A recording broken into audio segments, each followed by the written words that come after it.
What is up, RotoGrinders? Welcome to another edition of FanDuel Friday. I am your host, TJ Zwarych, ready to talk some NBA with you, joined by Justin Carlucci, TheRealLuuch. How you doing, my man? Hey, another Friday. The weeks are flying by. We have a huge slate tonight. It's all good, so I'm excited to dive into it with you.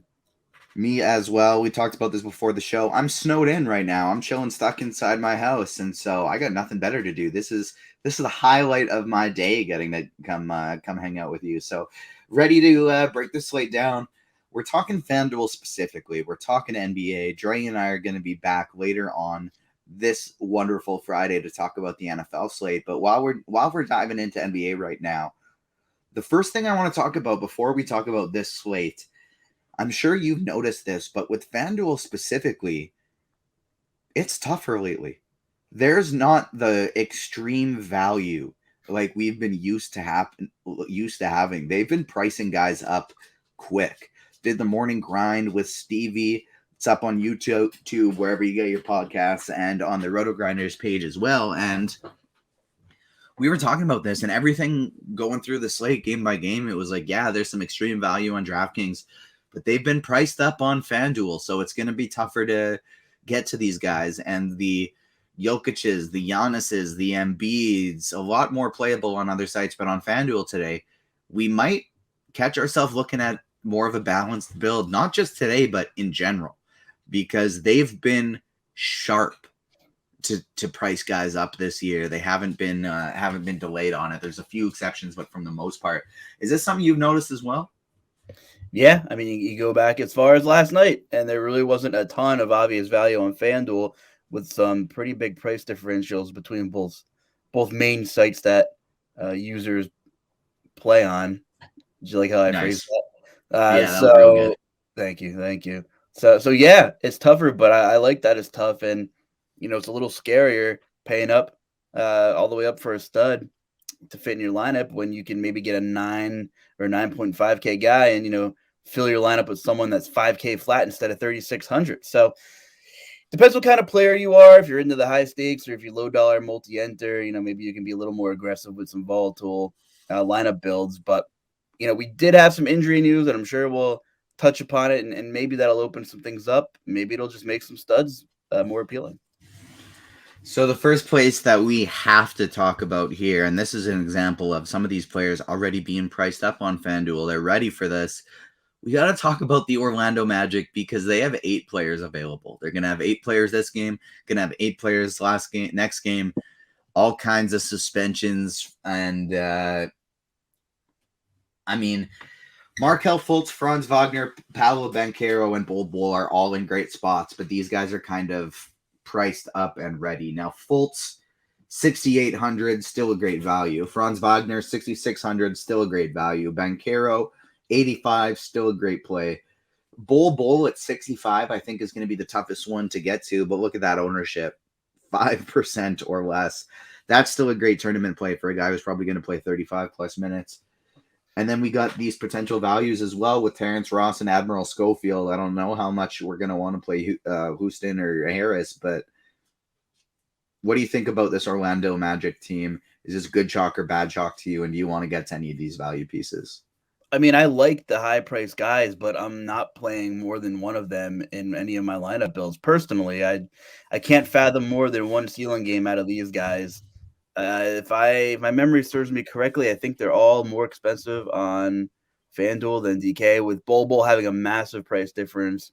Bol's a near walk button on the other side, but on FanDuel, he's just more of like a good tournament play. And Paolo, you're looking for some positive regression. He's been downright horrible the last handful of games, but Washington's a pretty bad interior defending team, and I think he's fine, but this is a massive slate.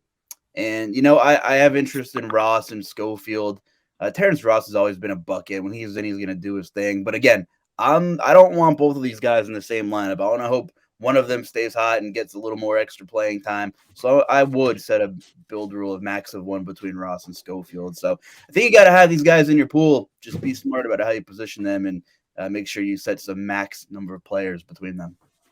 I think it's not crazy to kind of go with like, maybe I want to only play one of Bol or Banchero. Maybe I only want to play one of Fultz or Wagner. and then one of Schofield or Ross, unless I'm running it back with some of these Washington guys. We do have Bradley Beal questionable. I can't imagine he plays in this one. 8 guys for Orlando. This just seems like an easy one for them to sit him.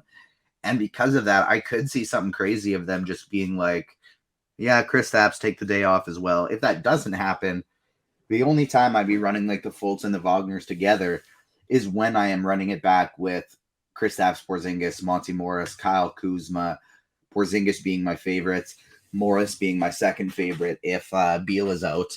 And then obviously if we happen to get the random guys like a Kuzma or Porzingis ruled out, Gafford becomes a lot more interesting as well. Maybe we have some interest in a DeLon Wright, something like that. So Washington, I think, is all very good tournament options because none of them are picking up very much ownership right now. If we do get Beal out, Denny Avdia could be one of the better values on the slate. This is a guy that is priced down on FanDuel comparison to some other sites. So Avdia, especially if Beal is out, and then if we happen to get somebody else out as well, I think he'd be one of the very top values on the slate. There's so much of this. Oh, you go. Just quickly, I know you need a short-term memory in DFS, but not all the time. Let's not sit here and pretend that Porzingis wasn't raking a couple of weeks ago without Bradley Beal in the lineup. So if Beal is out, I have no problem running Porzingis. I think he becomes a really nice play on this slate. And I would definitely, for tournaments, consider using him as a conditional player with some of these Magic guys under your player groups. So back to you, buddy. Go ahead. I agree with you 100%. I think that's a great way to get a little bit different with some high upside in tournaments. We got a 1-point spread between Phoenix and Toronto. Van Vliet's still questionable. Achiuwa's questionable. Scotty Barnes got hurt in last game that ended up coming back. This is a back-to-back. They haven't released an injury report yet. So if he happens to sit out, this whole team with Siakam and Flynn and Trent and Anunoby all become very interesting. If just Van Vliet is out, then I think it's really just Siakam, Barnes, or Anunoby for me. Gary Trent priced up over here. Scotty Barnes priced up, but he showed last night he still has that ceiling. And then Phoenix situation, I mean, if Landale starts, you can go to him. If DeAndre Ayton is priced up, but a solid play. Paul is priced up without Booker, but is still a solid play. Huge spread in this, not huge spread, huge total in this Atlanta and LA game. LeBron is questionable. If he's in, he's a good play. If he's out, all of a sudden, Russell Westbrook, Thomas Bryant, Dennis Schroeder, all of these guys become very good plays as well. Maybe even a little Lonnie Walker. Atlanta's got the highest total on the board, but with both DeJounte Murray and Trae Young in, it's kind of tough to get to either of them. John Collins has been priced up. Onyeka Okongwu's picking up massive ownership, maybe a cash game play. Not so strong for tournaments of that ownership, in my opinion. If DeAndre Hunter's out, I think that solidifies him a little more. It makes AJ Griffin interesting. But the next game I want to focus on here, it's Milwaukee, because the best Milwaukee and Minnesota at Milwaukee, 6-point spread, no Chris Middleton, no Drew Holiday. Giannis, I think, is the best pay up on the slate on what's it called? DK, he's going to be easy to get to with all the value. On FanDuel, he's going to be tougher to get to, but still picking up 30% ownership because he is just in such a absolute smash spot today. Javon Carter is projecting as the best value on the board.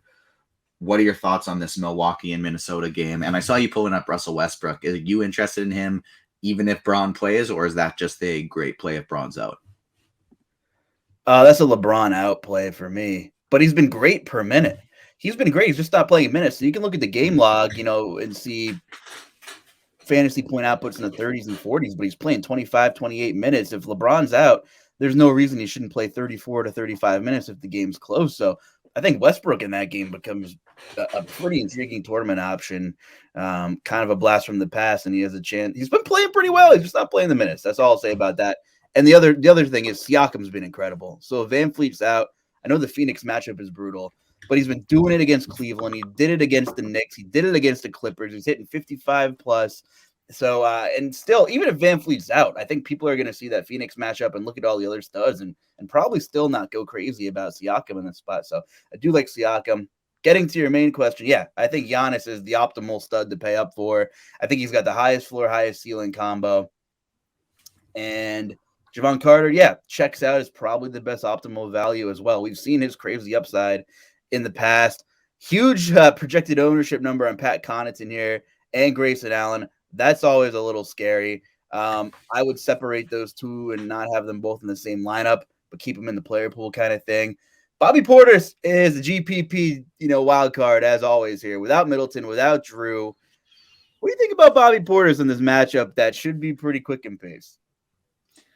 I think he's all right. I don't mind that $5,700 price tag. But to be honest with you, you know who my two favorite tournament plays I think on this team are? Who's that? From one, Brook Lopez, and this is specifically matchup dependent. He should get lots of minutes and be in the game under the hoop defensively, ready to block shots because he's going to be defending Gobert. Gobert's on there out there on the other side. He's not going to be leaving the key.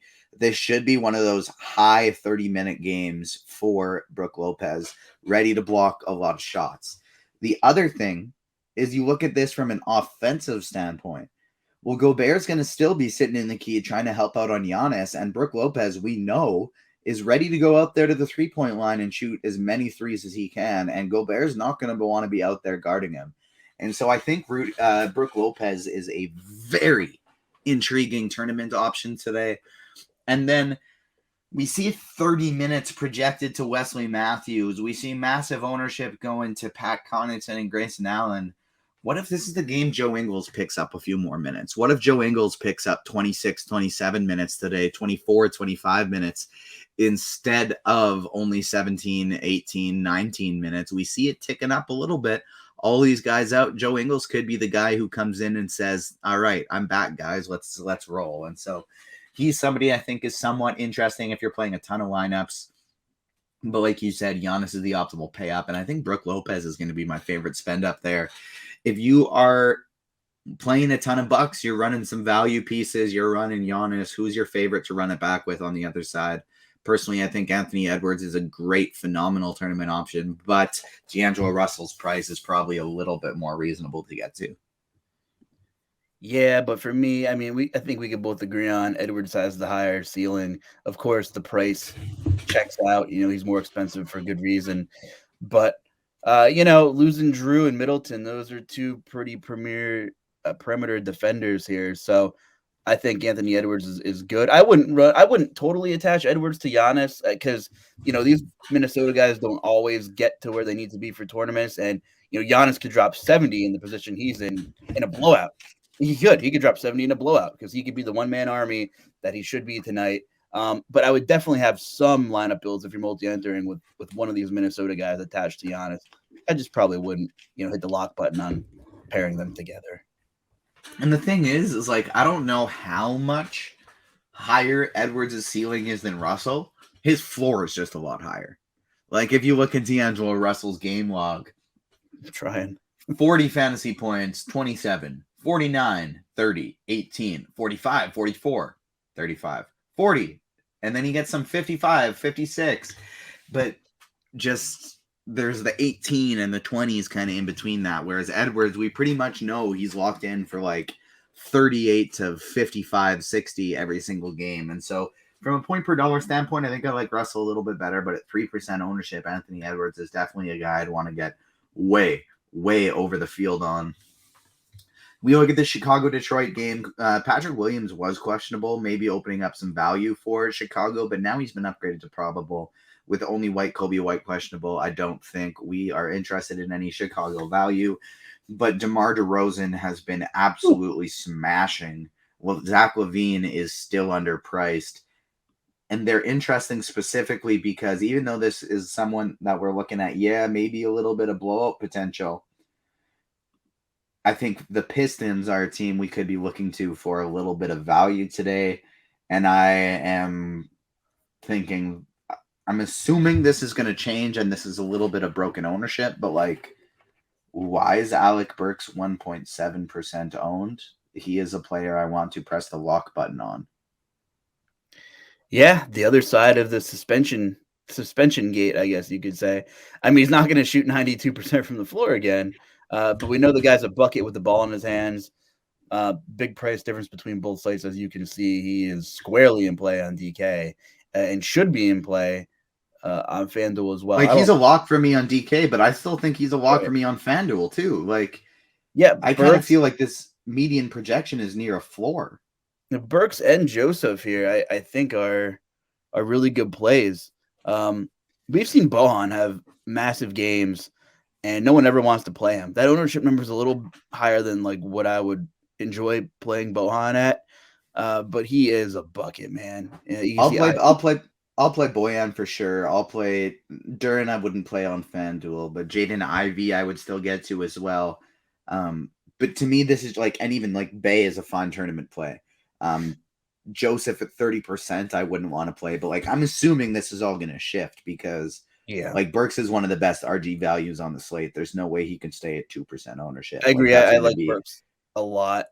Here's exactly what I would do with these Pistons. If you're worrying about a blowout, and you should be, and Bohan and Duran and Ivy and Bay are kind of Boyan. He's not Spanish. It's Boyan. Well, I know he's not Spanish. I'm a degenerate. I played a lot of Euro and Olympic basketball, and I was a big Croatia fan for a while. And hold on. Now I gotta look it up because now I'm thinking about Jokic and the Olympic basketballs are running together. I thought Boyan was Serbian.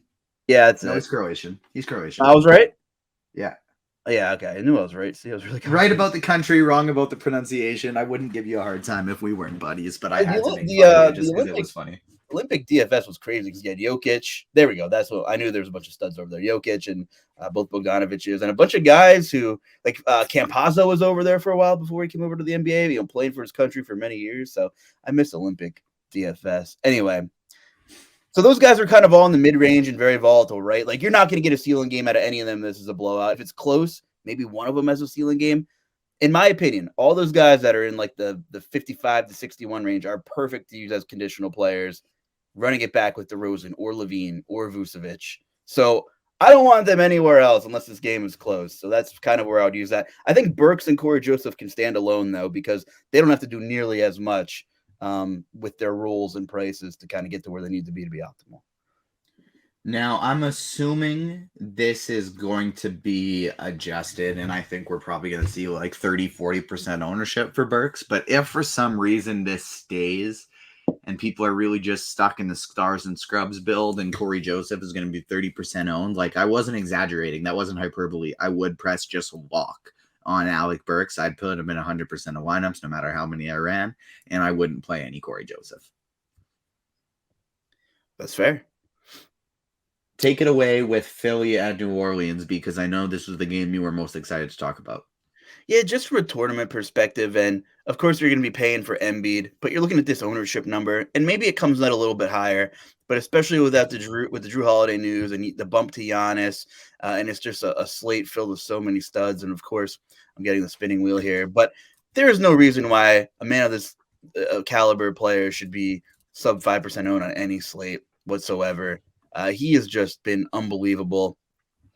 I know it's not the easiest of matchups, but Embiid's one of the few guys that are just matchup proofs, and you really just have to play him, as much as you can. And I think it's an interesting spot tonight for not only Embiid, but for Zion. And the biggest thing with Zion is, and he's just slightly cheaper on DK, but you're talking about not a ton of value. Maybe that 10K tag for Zion that looks a little bit pricey. Maybe you're kind of landing in that range instead of the 12-2 guys or the 11-9 guys. Zion is playing 36 minutes per game. Finally, the leash is off. That's 4 more minutes per game than he was playing in November and 6 more minutes per game than he was playing in October. And that's a big deal. Over the past 4 weeks, without Ingram and without Larry Nance, he's averaging like 55.5 DK points in 30 minutes. So, it doesn't feel great, but I think he's going to have his way with Tobias Harris. And if you throw PJ Tucker on him, he's not the elite defender that he used to be. It's his 3rd worst defensive rating of his career. Zion's got 40 pounds on PJ Tucker. I think it's a really interesting spot for Zion and Joel Embiid. But that being said, TJ, there's a handful of studs that you can get easily overweight on tonight. especially now that more ownership is flocking towards Giannis. We talked about Siakam. James Harden's been fantastic. Trae Young in a pace-up spot against the Lakers, especially if Russell Westbrook's going to be handling the ball. He has some more upside to get some steals and some garbage stats. So it is just a bonkers slate already. Now, I agree 100%. Embiid and Zion are two guys that I'd want to get overweight on if I was playing a ton of lineups, but kind of playing devil's advocate here, I'd be kind of scared of playing Embiid and Zion in the same lineup because I don't think they'll both have good games. I think one or the other will, because I kind of view this of like, if Embiid's out of foul trouble and playing his dominant defensive self, well, he's going to be chilling in the key. And you know who Zion doesn't have 50 pounds on? It's Joel Embiid. And so I do worry about Embiid's defensive presence for Zion in this one a little bit. And then I do think that like Jonas Valanciunas is either going to have 60 fantasy points or foul out in 18 minutes today. I don't think there's going to be any in between going up against Embiid. He's going to either have a good game and stay out of foul trouble and play 35 minutes. And when he does that, he absolutely smashes, or he's going to get in foul trouble. Speaking of Valanciunas, he kind of plays the Brook Lopez role most of the time and spaces the floor when he can. And he's going to try to drag Embiid out of the paint. So guess what? Zion's averaging like 6 assists per game over the last 30 days too. So I think there are paths where him or Jonas are going to be very good tonight. Maybe both of them. I mean, if Jonas hits a few shots, Embiid's going to have to honor him out there on the key. And if he doesn't, Valanciunas is quite the interesting play as well. So I don't know. Maybe Philly will be forced to just straight up man-to-man with not a lot of help defense. Look at us getting into X's and O's and talking about real basketball things and not just numbers. But it's true. It's true. We'll see what happens. I think it's a really, really interesting matchup. Should be a competitive game. Philly's been playing some great defense. I definitely understand that. And the Pelicans have been awesome this year. So we'll see. Something's got to give tonight. What do they say? A movable object against a what's that? Unstoppable force against an unmovable object. Nailed it. That's exactly. And that pretty much is Zion Williamson going up against Joel Embiid. So it should be a very interesting one. Miami and Denver, I don't think we need to talk about this for too long. Jokic is expensive, but always a great tournament play. Murray, Gordon, and Bruce Brown are questionable. If all of these guys are in, we can basically just X this game out. If all of these guys are out, Bones Highland is one of the best plays on the slate. Nikola Jokic is very interesting as well. Miami is very healthy. I don't think we need to be going to them today. Utah and Sacramento. Actually, no. Let's touch Portland and Golden State first, because Nurkic is questionable / probable / if he's in, I'd play a little Dame. I'd play a little Jeremy Grant, and that'd be it for me. If he's out, Drew Eubanks is one of the most interesting values on the slate. Trenton Watford becomes very interesting as well. Golden State, Klay Thompson is a great tournament play. Jordan Poole is priced way down on FanDuel and is one of the stronger plays on the slate. He's been struggling lately, but he is in a great spot. That's a great game environment. It's a great one to stack. But the one I want to finish up talking about here is Utah and Sacramento, because huge total, 3-point spread, 119, 122. Both of these teams are pretty healthy, but they're just in wildly good spots. This feels like one of the best kind of tournament game stack spots of the slate. Yeah, sorry, I'm still just like balking here. Do you see those usage rates for Jordan Poole? We're going to get some positive regression eventually. 1, 2, 3, 4, 5 of the last 6 games over 40%, regardless of if Klay's in or not. So the thing with usage rate, though, is it includes all of your possessions that end in a shot attempt or a turnover. Now look at Jordan Poole's turnovers over the last few games, because that's one of the reasons why it's so high. Yeah, he's been dishing the ball over for sure. And you know what? If Lillard's really going to carry all this ownership and he has a 5-steal game, you're going to see it all over Twitter, right? If it's him getting the steals on Jordan Poole, that's such a high ownership number for Lillard. I understand it. I'd be surprised if he came in that high. We'll see. A lot of adjusting is going to happen as the day goes on. Anyway, Jordan Poole, I think, is the top play from that game, but Klay Thompson is a very interesting tournament play as well. Utah, Sacramento. These guys are healthy. Look at Sabonis's game log. Just pull up Domantas Sabonis's game log. He has been on another planet lately. I still maintain he is a way, way, way better fantasy basketball player than real life basketball player. He's a defensive liability, but wow, is he good on offense. 55, 52, 55, 68, 55, 56. The last time this guy had under 40 fantasy points was December 11th. He's just been absolutely smashing lately. Domantas Sabonis is a phenomenal tournament play. He is going to be tough to get up to, but he is a great play coming in at this late night hammer. And then De'Aaron Fox, great play as well. And I have a lot of interest in Malik Monk for tournaments. Yeah, and Utah gets absolutely smashed by bigs in the paint. So Sabonis might have a little more upside to actually score real points tonight than he typically does. So I'm fine. If you have to, if you can't get up to Giannis, who I think is the optimal stud to definitely get, then I'm okay with landing on Sabonis or Zion. I think they both have 60-point upside tonight. The thing is, if you don't get up to Giannis, in my opinion, then you should most likely absolutely not be playing anybody on Minnesota, right? Like, the only way I'm playing Minnesota guys is if I'm playing – let me backtrack. Yes, the only way I'm playing Minnesota guys is with Giannis or someone that's highly priced on Milwaukee, if it's Brook Lopez, who's high enough, someone that's going to see the minutes. So, or even like if you were playing a ton of lineups, that's maybe where you do something like you have a couple where you play Javon Carter, Grayson Allen, and Pat Connaughton, but you don't play any of the expensive guys for Milwaukee and you run it back with a D'Angelo Russell, that type of thing. Yeah, I can't really get to anybody on this Utah side. I mean, Markkanen, we've seen him have some spike games, so I guess maybe I wouldn't mind having a few shares of him. I would just kind of make sure I have it with De'Aaron Fox or maybe even Sabonis. So I think Markkanen, Clarkson, Olenek, Vanderbilt, Conley, I think all of these guys have huge ceilings today. And they're not like optimal guys for me, but in tournaments, they're all players I'd want to get significantly overweight on. Like, we just look at Markkanen's ceiling these past few games. He's getting 50 plus regularly this season at 8.4K in the best matchup on the board, fastest pace game on the board. This is just one that, because everybody's healthy and we have some other games that people are injured, that nobody's getting to a lot of. But this has as high of a ceiling as any game on the slates, and not many people are getting there. I totally agree. He's the guy I want from Utah, if anybody, in my opinion. My cat's going just absolutely bonkers right now. He's about to try and climb up the Captain America shield and Stormbreaker here in the background. So we better get out of here so I can stop him from tumbling everything over.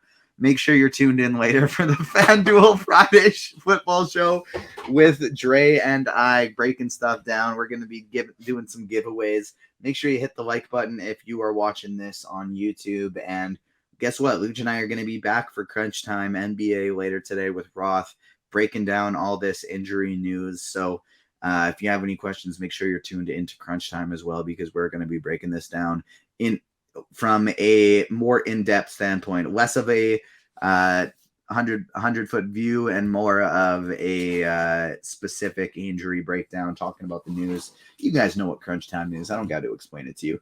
Thanks so much for tuning in. You can find me on Twitter, TJ_Zwarych, 5 ZWARYCH. Luuch is something about the Luuch. What are you, Luuch? At the J Carlucci. And if you don't tune into Crunch Time, then Happy New Year. And thanks for sticking with us this year. Heck yes. Happy New Year. I mean, you'll see me one more time before the New Year's. I'm on New Year's Eve, Crunch Time with Brit.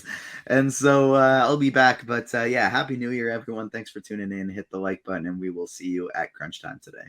Peace.